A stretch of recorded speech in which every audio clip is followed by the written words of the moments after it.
welcome back to my channel. Today I'm gonna do for you my October reading wrap-up. I had a total of 7 books that I read this month, past month. I'm actually really impressed with my count this month compared to September because I increased my reading by like 3 books, which was really cool. And I figured out that a good way to keep up how much I read in a month is by including audiobooks, so that way I can read them to and from work.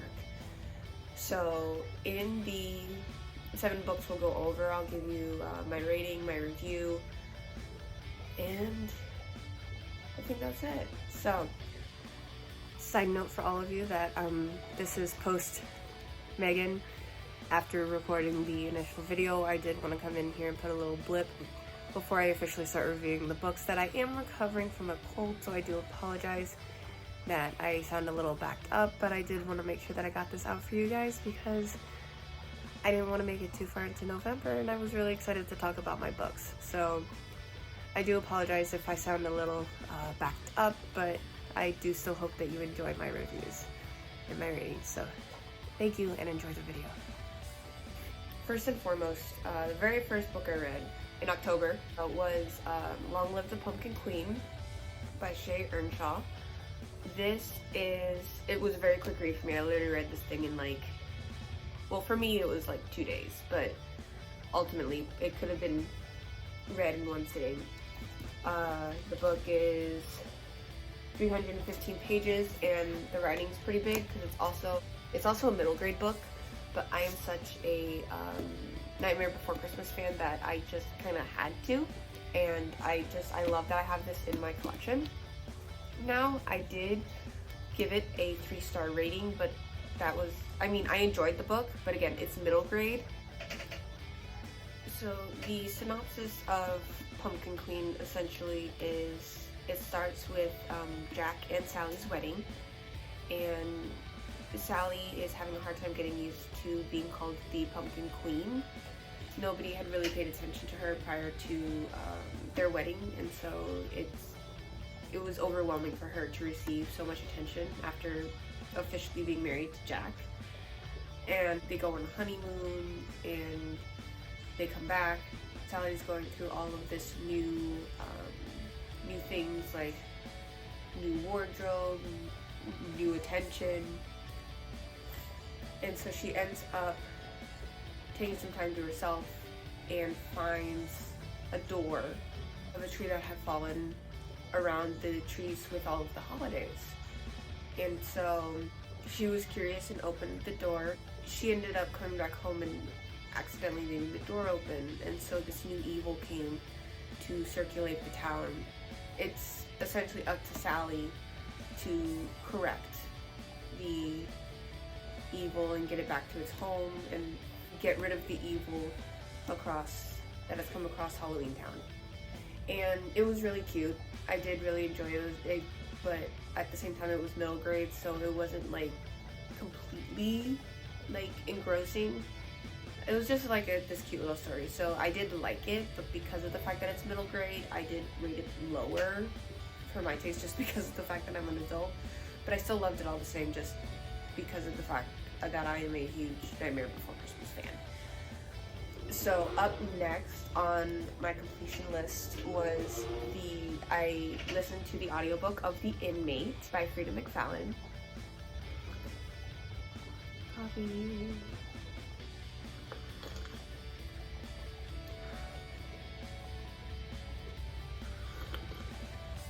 I'll drink pumpkin spice till I can no longer.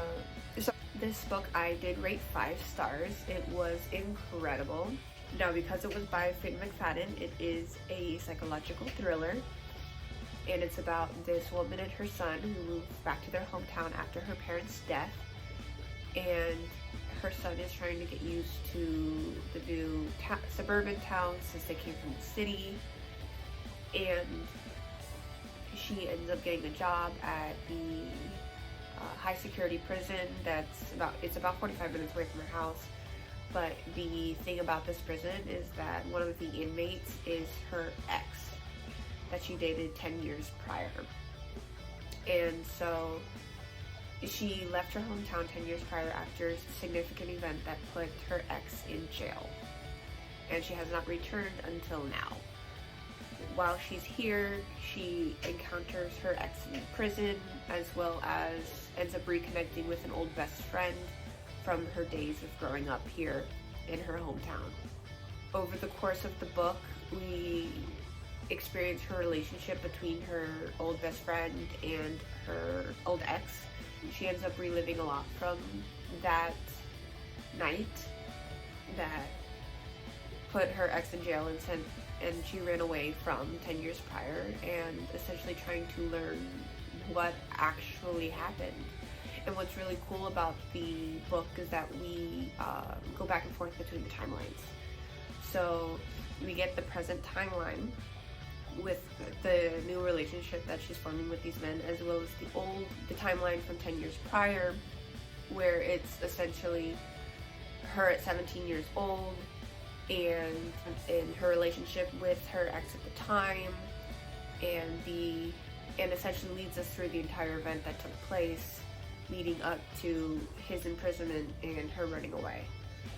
And there's a lot of backstory, and I absolutely loved it. The plot twists were fantastic. I literally could not stop listening, and I highly recommend. Like, honestly, there has not been a Frieda McFadden book that I have not loved yet.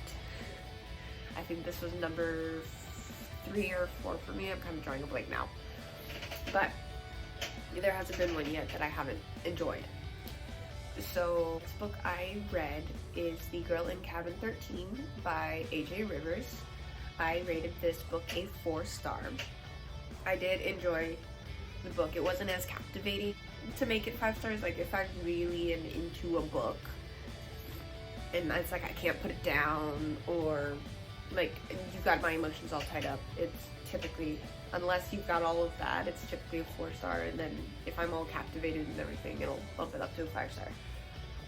So The Girl in Cabin 13 is essentially, we start the book with a girl who almost derails she's part of the FBI and essentially almost derails a FBI case that she had gone undercover for.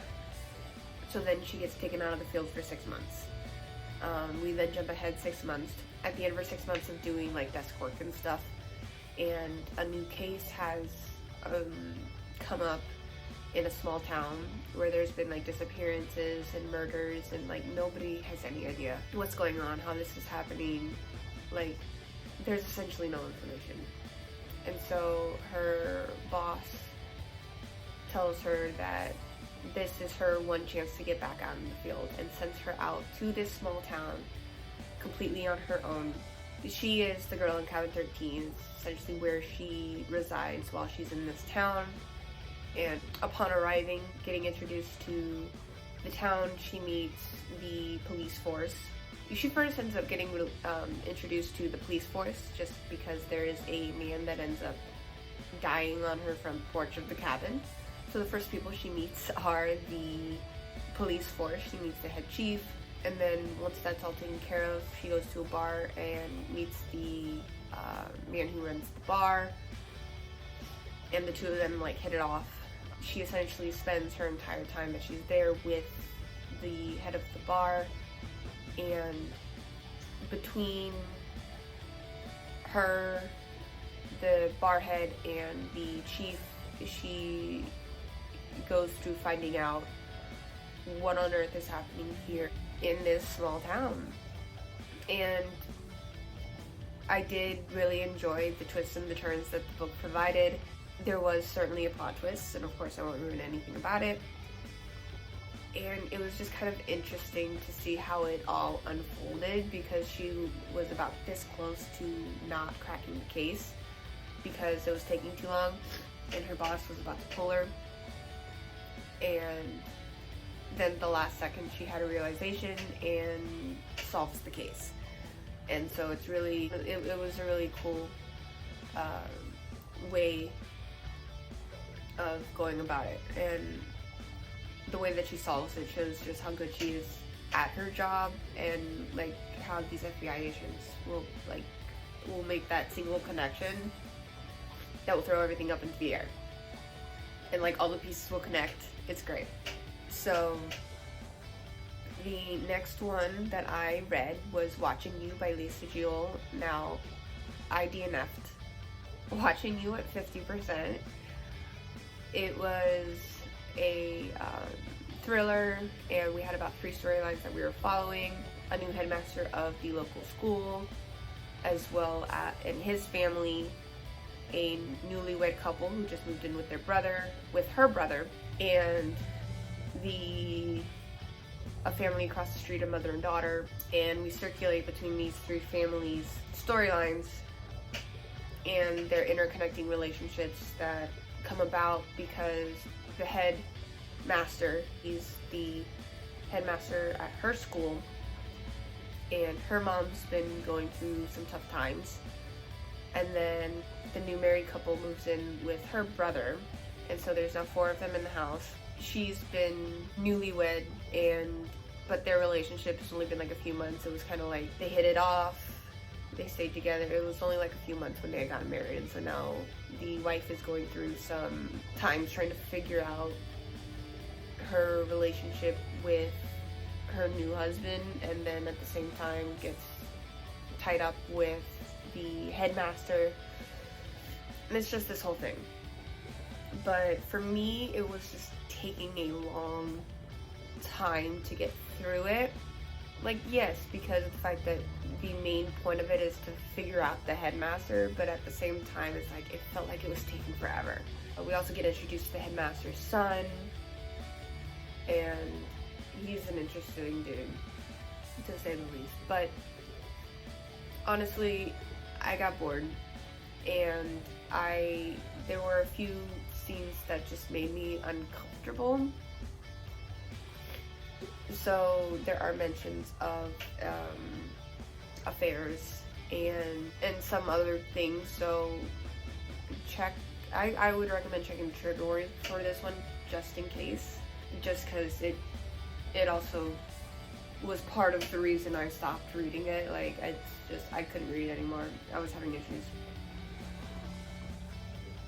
So I DNF'd that. And then the next physical book I read was Starling House by Alix E. Harrow. I rated this a 4-star. This was a cute read. It actually took me very long to read this one just because of my schedule, and I was only able to read a little bit at a time. This was also my very first gothic, first gothic fiction, and this was my book of the month book for October, and it was just very fitting for reading in the month of October, so I did. So Starling House is about this girl named Opal. We start by following her. It's her and her son, her and her younger brother, Jasper, who live in the hotel. It's the small town in, it's Eden, Kentucky? I think it's Eden, Kentucky. Now mind you, it's completely fiction. I don't know if there's an actual town called Eden in Kentucky, but here we are. So, Eden, Kentucky, it's a weird and interesting city. Most people don't stay in it. Opal and her brother Jasper are living in a hotel that they essentially stay in for free because their mother, who had recently passed in, I think it was like 2-ish years prior or something to the book, that the mother passed, their father's not in the picture. So after their mother passed, it was just the 2 of them in the hotel room, and Opal essentially took over raising Jasper. And so we learned that they end up staying in the hotel for free because the mom made a bet with the head of the hotel, and it resulted in them being able to stay rent-free. And so Opal does everything she can to raise her brother Jasper, and essentially her main goal is to get Jasper out of the town. Like, send him on a new life. Like, he doesn't belong in Eden. He needs to go off to bigger and better things than what they experience currently in Eden. And so in leaving work one day, she ends up going down this side street, and there is this big house that she just seems drawn to. And the thing about this house is that, like, nobody is seen going about the house. It's like there's no activity over at this house.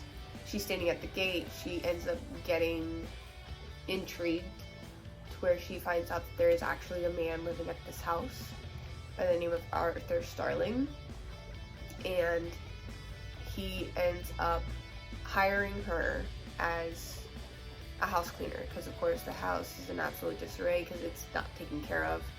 It hasn't been taken care of over the past like century. So Opal comes in as a house cleaner to take care of the house, and we start learning about the relationship between these two families known as the Starlings and the Graveleys, because the Graveleys are the head of the power plant, and essentially their power plant runs the town. And the Gravely family is barely in town. Like, they don't really live in the town. They come in, take care of something at the plant, and then leave. Like, they're not like locals to Eden anymore.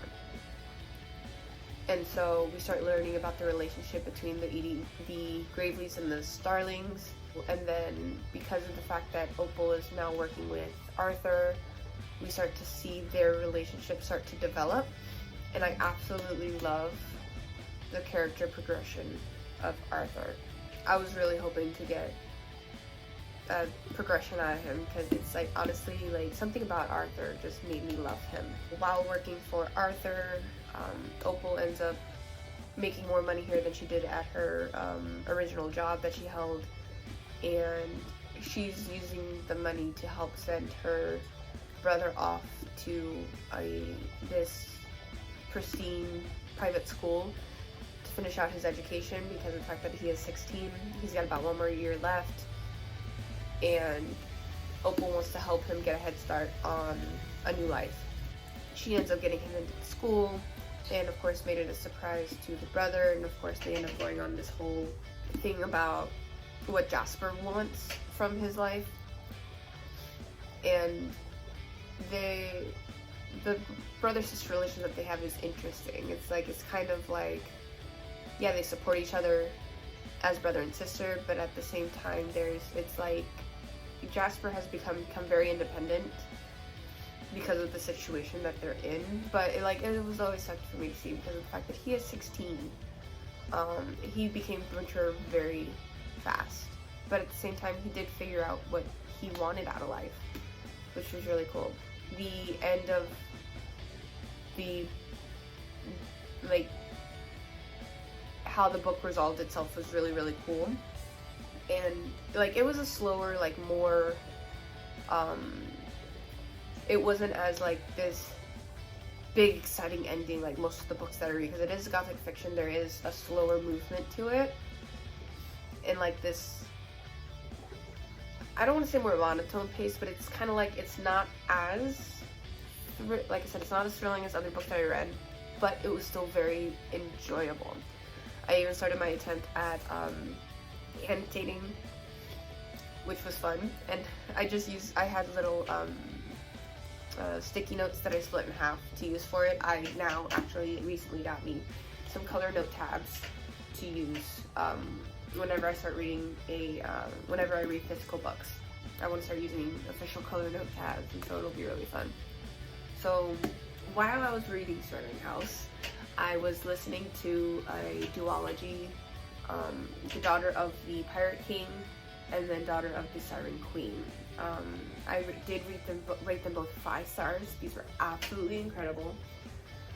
And so I listened to these both via audiobook. And they're about, the first one follows, they both follow the captain, Alosa, who is the head of her own ship.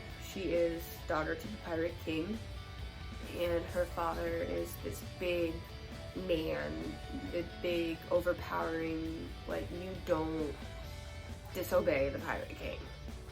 And so she was raised to be fearsome, to be very agile, be able to, like, match the strength of her father in every way. Now, the interesting thing about Alosa, covered in the book, is that she is half human, half Siren. And so we learn about how she manages both sides, and essentially because she's lived a human life, she struggles with her Siren abilities. She is able to use certain abilities while having the power of the sea. And so the story essentially takes place as we start off the story literally in like this big fight. Like, it starts right off. This big fight between her ship and another one. There are three head families here, and so her goal is to collect each of the three families has a part of a map for essentially an island filled with treasure. Her goal is to receive all three pieces so that way their family, their pirate crew, can go to the island. So the Pirate King sends his daughter Alosa off, and she gets captured onto one of the other family ships. Now, Alosa's pirate crew is essentially 90% female. And then she's got a few males to help with like brute and strength and stuff. But she's essentially 90% female crew, which is really, really cool for them, because of course most crews are male. Like, some of the crews have trouble seeing her as a captain because she's female. So she gets captured, of course a plan to get captured onto one of the family ships, where she's met by a two-brother head ship. The captain is Jackson, while the first mate is Ryden. And they're the two sons of essentially the head of the family. The head of the family did die. He was killed, and so the sons then took over. Jackson, being the older one, secured his place as the new captain, and of course just Ryden had to take over his first mate, being the younger one. So she's met with the two of them and their crew, and she gets captured and taken onto the brig, and essentially she then goes through her quest of finding this other piece. Now, in this process, Ryden becomes her interrogator, to where he asks her all these questions. He's essentially in charge of keeping her captured, essentially. And because of the fact that Alosa's very smart, and again, because she's the daughter of the Pirate King, she has her ways of moving around the ship, and she can lockpick and be very stealthy for the most part. But she has all of these interactions with Ryder, and so they develop this very interesting enemies relationship. And then eventually she essentially has a certain amount of time to get the map. Towards the end, she does figure out how to get the map, and the end of the book is essentially this big battle between the two ships, and seeing who will end up claiming this family's map piece. It ended up really cool because we learned more about her father and more about her. It was really cool. It was really captivating for me, and it was just very immersive with the way that the narrator spoke and went about these characters. It was a really cool book. So then I jumped straight into Daughter of the Siren Queen. Now, Daughter of the Siren Queen picks up 2 months after Daughter of the Pirate King concludes. So now Alosa is dealing with a bunch of stuff on land, and then comes back to the ship, and she has, I don't want to say too much about the Siren Queen, only because it's like the sequel to the Pirate King. But essentially, trying for a spoiler-free synopsis, is that we continue to develop her relationship with Ryden and crewmates from Jackson and Ryden's crew, and end up going to find the third map piece, and then making their efforts to find the island. And there's a lot of drama included in this book because of learning about her father, learning about her mother, because we learn much more. We get a lot of details about what her relationship with her father actually is versus what she thought it was, and then we get to meet and learn about her mother, because according to her, all of her life, she never knew anything about her mother, other than, I guess, her name, because she did end up naming her ship after her mother, but had like no connection to her. So, but it was really cool. And it was so nice and thrilling, and I loved seeing Ryan and Alosa becoming this enemies to lovers and not wanting to accept, like, Alosa's trying so hard not to accept the fact that she actually likes Ryan, and it's just, it's so cute, and I'm sitting here rooting for them the whole time. And what's really nice is Daughter of the Siren Queen wraps up in a nice pretty bow. It's really nice, it's really cute, and it was a nice ending to the duology. And I actually just finished Siren's Daughter of the Siren Queen like a day or two ago, like right at the beginning of November. Really excited to get started on my November books. And so those were my 7 books in the month of October. And so if you have read any of these books, let me know what you think of them, as well as if I've intrigued any of you to pick up any of these books. It was a real fun time reading them. So I hope you enjoyed, and I will see you guys in the next video. Bye.